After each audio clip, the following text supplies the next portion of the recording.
Alexander Harrison was desperate. The pharmaceutical billionaire had everything money could buy, except one thing: someone who could handle his 8-year-old twins, Matthew and Lucas. In 2 years, he'd fired 17 nannies. The last 3 had quit within a week, one after just 2 hours. The boys had become uncontrollable after their mother's death, turning their luxury mansion in Beverly Hills into a daily battlefield. When Sophie Martinez arrived, a 25-year-old woman with no experience but a genuine smile, Alexander thought she'd last a day at most. He never imagined this girl would do something no one else had tried. Instead of trying to control the children, she would transform their pain into joy, their anger into laughter, and most importantly, teach a broken father how to rediscover love for his own sons. What happened next changed forever the life of a millionaire, but destroyed family. Alexander Harrison rubbed his temples as he looked out from his office window on the 31st floor of the skyscraper housing Harrison Pharmaceuticals headquarters. At 40, he had built a pharmaceutical empire that grossed over $200 million annually. But he couldn't manage 2 8-year-old boys. His desk was covered with resumes from nannies, governesses, and educators who had resigned one after another. The latest, Mrs. Patterson, a 60-year-old woman with 30 years of experience, had appeared at 7 that morning in his office with tears in her eyes. She had worked for aristocratic families across Europe, but the Harrison twins had defeated her in less than 48 hours. The problems had started 2 years earlier, when Julia, his wife and the boy's mother, died in a tragic car accident. Alexander was left alone with Matthew and Lucas, 2 children who until that moment had been cheerful and well-behaved. Losing their mother had transformed them into little destroyers who seemed to have declared war on the entire world. Their antics weren't simple tantrums. They were acts of pure rebellion. Painting walls with finger paints, hiding Nanny's phones in impossible places, putting salt in coffee, releasing goldfish into the pool. Once they had even called the fire department, saying the house was on fire, just to see what would happen. Alexander had tried everything: child psychologists, pedagogues, even a life coach specializing in traumatized children. Nothing seemed to work. The twins continued to reject anyone who tried to enter their lives, as if they had built an impenetrable wall around their pain. Alexander's mansion in Beverly Hills had become a battlefield. The boys' rooms looked like war zones. The kitchen was constantly upside down. The perfectly manicured garden was regularly devastated by their explorations. The household staff had begun resigning, tired of having to clean up new disasters every day. Alexander felt like a failure as a father. He spent more and more hours at the office, not because he had too much work, but because he didn't know how to behave with his own children. When he came home in the evening, he always found a new exhausted nanny telling him about another hellish day. That morning, after yet another resignation, Alexander was sitting in his office when his secretary, Mrs. Davis, knocked on the door. She was a 50-year-old woman who had worked with him for 10 years and knew him better than anyone else. The woman entered with a determined expression Alexander had never seen before. She explained that she had a different proposal. Her niece Sophie, 25 years old, with a psychology degree but no nanny experience, had heard about the situation and wanted to try to help.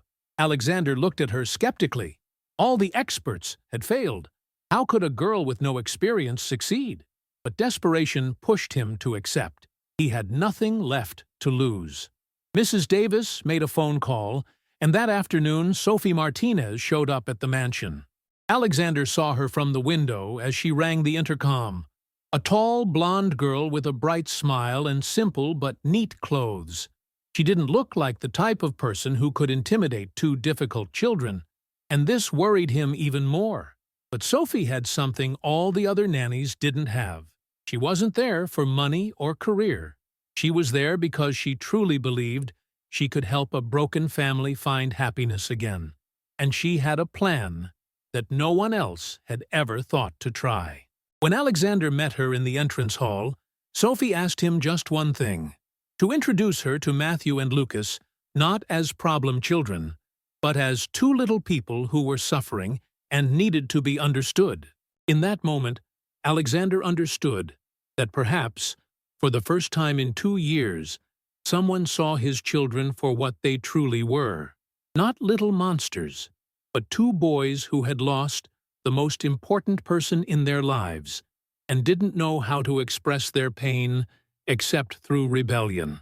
Sophie entered the Harrison mansion with her heart beating fast, but not from fear.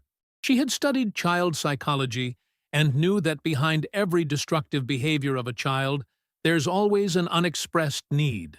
Alexander accompanied her through corridors full of expensive paintings and antique furniture to the main living room where she was to meet the twins. The scene that presented itself would have discouraged anyone.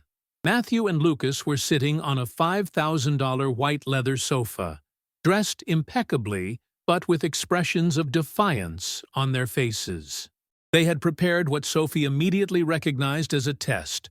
On the coffee table in front of them were a precariously balanced glass of water, some toys strategically scattered to make her trip, and their gazes fixed on her to study every reaction. Instead of ignoring the trap or scolding them as all the other nannies had done, Sophie did something completely unexpected. She approached the coffee table, took the glass of water, drank it all in one gulp, then sat on the floor among the toys and said with the most genuine smile in the world, "So, which one of you is better at building fortresses?" Matthew and Lucas were stunned. They had prepared that scene to make yet another nanny run away, but she had turned their provocation into an invitation to play. For the first time in 2 years, the twins didn't know how to react. Alexander watched the scene from the doorway, incredulous. Sophie had diffused in 30 seconds what usually became the first in an endless series of confrontations. Sophie began playing with the children without asking questions about their mom, without trying to impose rules, without even introducing herself as their new nanny. She simply behaved like a person interested in getting to know them. They built a fortress together with sofa cushions, transforming the elegant living room into a fantasy world. During play, Sophie carefully observed the twins. Matthew was more introverted, tended to control every detail of construction, and got angry when something didn't go according to his plans. Lucas was more extroverted but also more aggressive, constantly seeking attention and reacting badly when he didn't get it immediately. Both showed clear signs of poorly processed grief, repressed anger, need for control, fear of abandonment. But Sophie also saw something else. They were intelligent, creative children, desperately needy for affection, but terrified of getting attached to someone who might then disappear from their lives like their mom had. After an hour of play, Sophie proposed something none of the previous nannies had ever done. She asked the children to show her the house from their point of view. Matthew and Lucas looked at her puzzled, then began accompanying her on a tour that revealed much more about their emotional states than any session with a psychologist. They showed her their bedroom, which they kept messy because that way no one can come in and touch our things. They showed her mom's room, which Dad kept locked, but they knew a secret way to get in. They pointed out all the places in the house where they had caused the biggest trouble, telling each episode as if they were glorious battles won against invading enemies. Sophie listened to everything without judging, nodding and asking questions that showed genuine interest. The children began to relax, and for the first time in months, they began behaving like the 8-year-olds they were, curious, lively, but also sweet and vulnerable. At the end of the afternoon, when Alexander returned from work expecting to find yet another fleeing nanny, he instead found Sophie sitting in the kitchen, with the twins telling her about when Mom used to make animal-shaped cookies. For the first time in 2 years, the house didn't look like a battlefield. There was an atmosphere of peace that Alexander had forgotten could exist, and his children were talking about Mom without crying, without screaming, without destroying anything.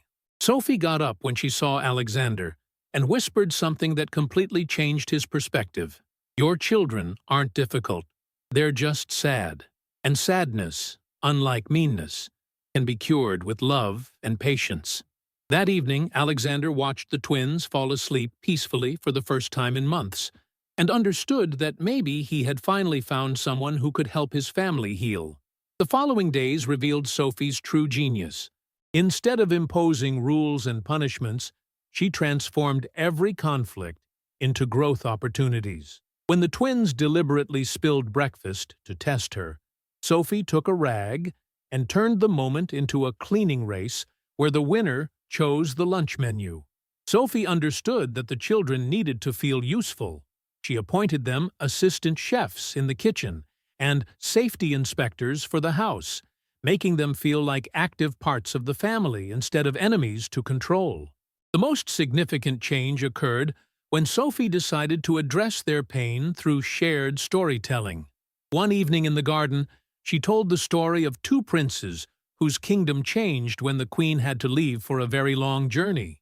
The princes misbehaved because they were angry, but the more damage they caused, the sadder they felt inside. Matthew and Lucas recognized themselves in the story.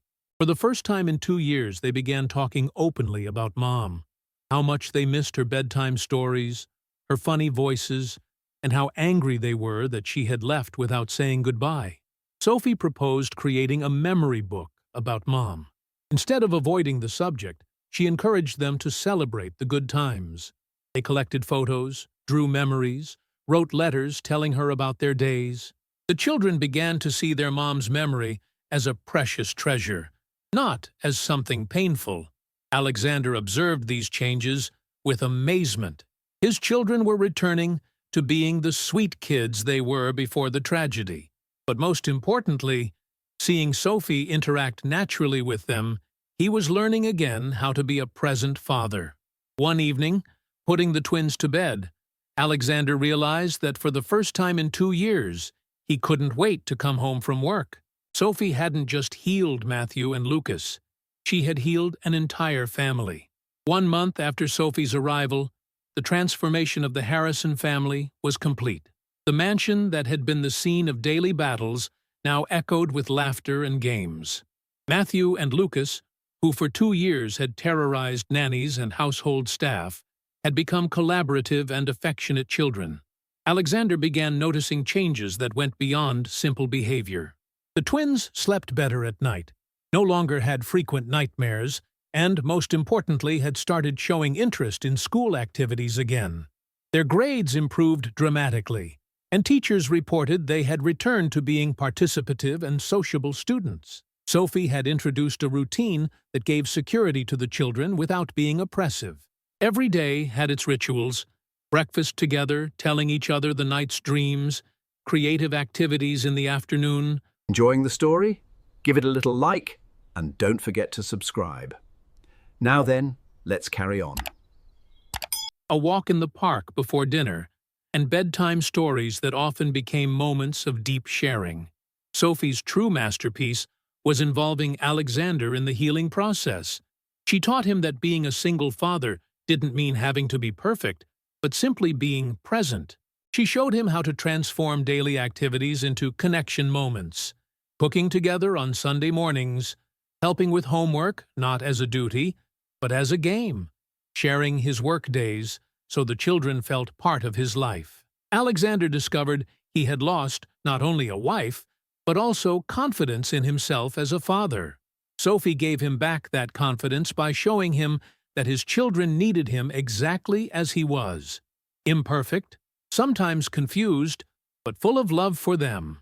One day, Alexander came home and found a scene that filled his heart with joy. Sophie was teaching the twins to dance in the living room with music at full volume. Matthew and Lucas were laughing and letting loose, free and happy, as he hadn't seen them in years. When they saw him at the door, they ran to hug him, dragging him into the impromptu dance. In that moment, Alexander understood something fundamental. He hadn't just found an exceptional nanny for his children. He had found someone who had brought life back to his house and joy to his family, but there was something else growing silently. Alexander was falling in love with Sophie, not just for what she had done for his children, but for the extraordinary person she was. Kind, intelligent, full of a contagious vitality that had awakened emotions he thought he had buried with his wife. The turning point came during a party Sophie organized for the twins' 9th birthday. It was the first party since Mom's death, and Alexander was terrified it might be too painful. Instead, Sophie transformed the event into a celebration of life and family love. She invited the boys' classmates, decorated the house with balloons and streamers, prepared a castle-shaped cake, Matthew and Lucas's favorite subject. But the most touching moment was when the twins blew out the candles together, expressing a wish out loud that Sophie stays with us always and that Daddy starts smiling like before. Alexander was moved to tears. His children had not only healed, but had also understood that he needed healing, and they had identified Sophie as the person who could help them both. That evening, after all the guests had gone and the children had gone to bed happy and tired, Alexander and Sophie found themselves alone in the living room tidying up. They worked in silence, but both felt it was time to talk about what was happening between them. Alexander was the first to break the silence, confessing that Sophie had done much more than save his children. She had saved his entire family, including him. Sophie replied that her life had also changed. She had never felt as fulfilled and happy as in the last months with them.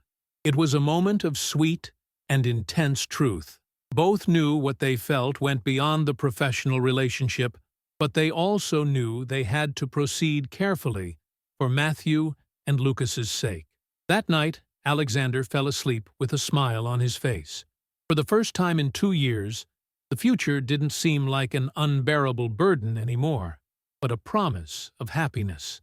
The months that followed were the happiest Alexander had experienced since Julia died. Sophie was no longer just his children's nanny.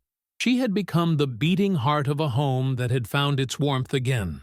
The Harrison family had discovered a new balance, made of daily laughter, shared projects, and most importantly, a love that grew day by day. Matthew and Lucas were completely transformed. At school, they had become the most popular kids in class, not because of Daddy's money, but because of their contagious joy. They had started playing sports again, inviting friends over, participating in school plays. Their grief over losing Mom hadn't disappeared, but they had learned to live with it healthily, transforming it into precious memories instead of destructive anger. Alexander had rediscovered the joy of being a father. Every evening he came home with enthusiasm, knowing stories of daily adventures, sincere hugs, and the warmth of a united family awaited him.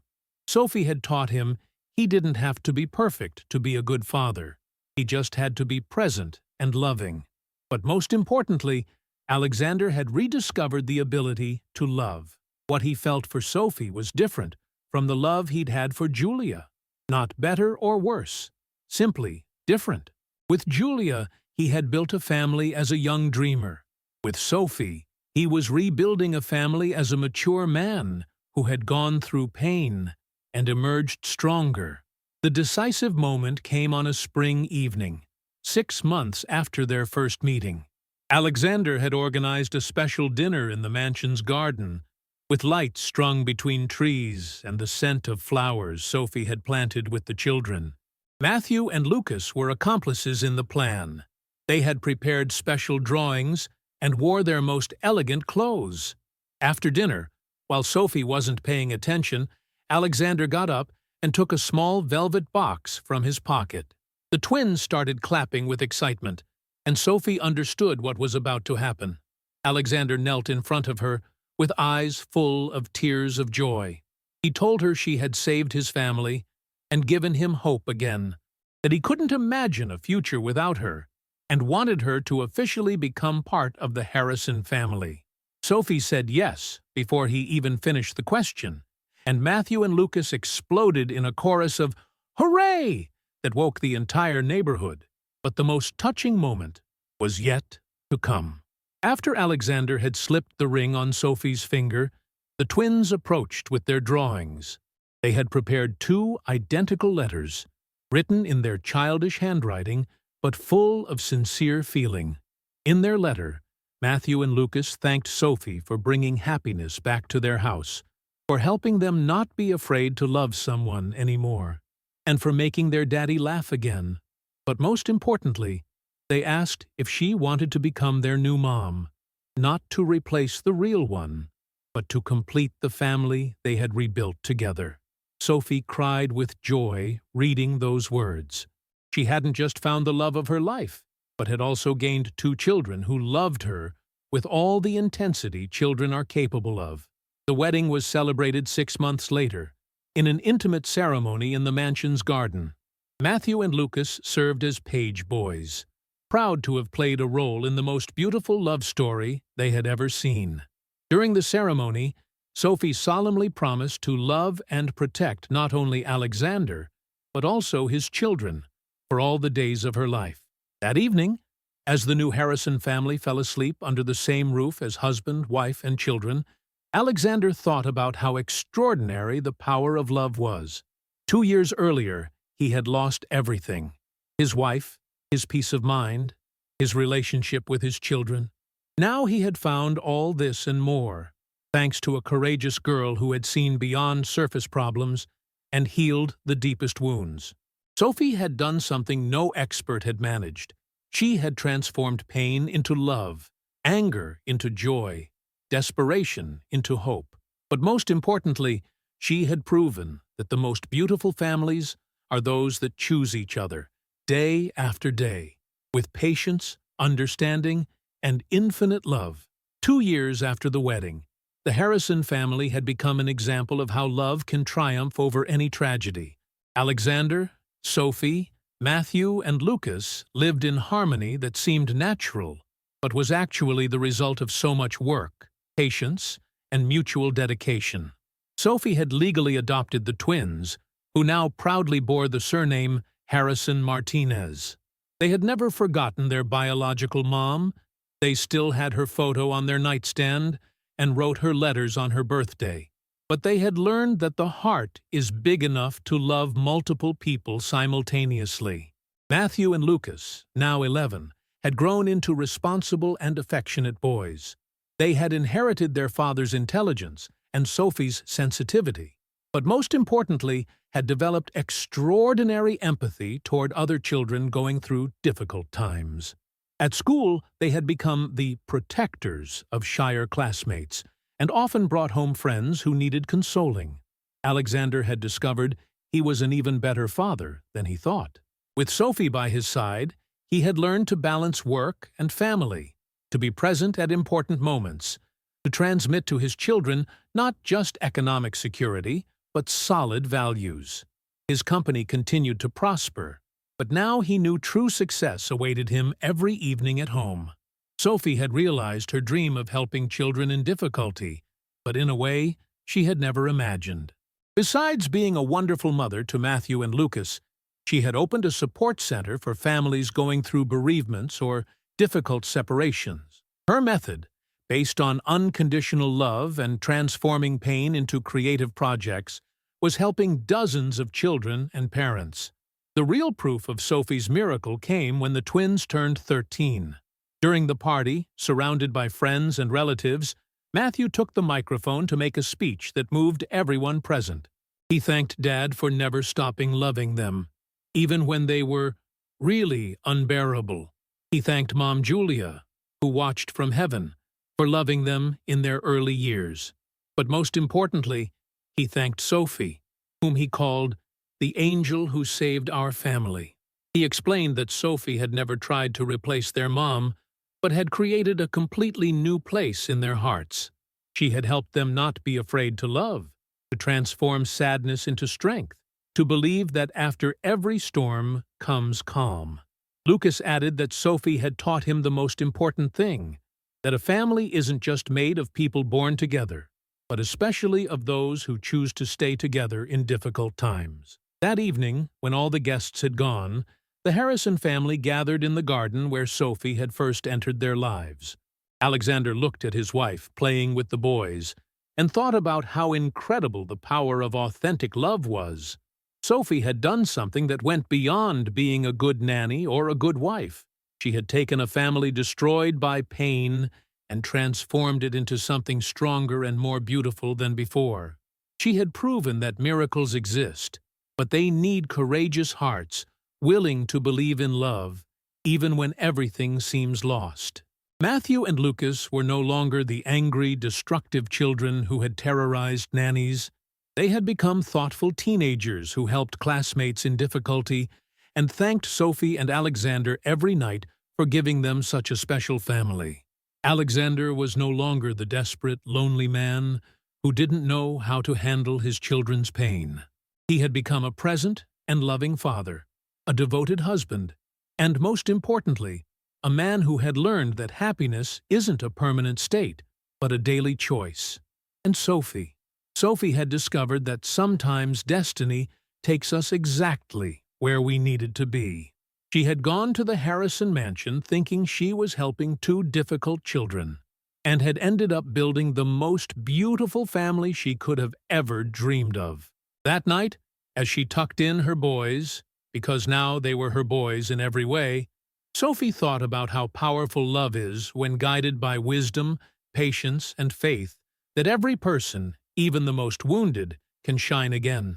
The Harrison family had proven that no matter how deep the wounds or how dark the future seems, with the right person by your side and love as a guide, every family can be reborn stronger than before. Because true love isn't the kind that knows no obstacles, but the kind that transforms obstacles into bridges to happiness. Like if you believe in the healing power of family love, comment which moment in the story moved you most. Share to inspire families going through difficult times. Subscribe for more stories of love, family, and second chances. Sometimes it takes a special person to show a family how to heal together. Sometimes the strongest love is born from the ashes of the deepest pain. And sometimes miracles have the face of someone who chooses to love unconditionally. Because every family can be reborn when they find someone willing to believe in their happiness.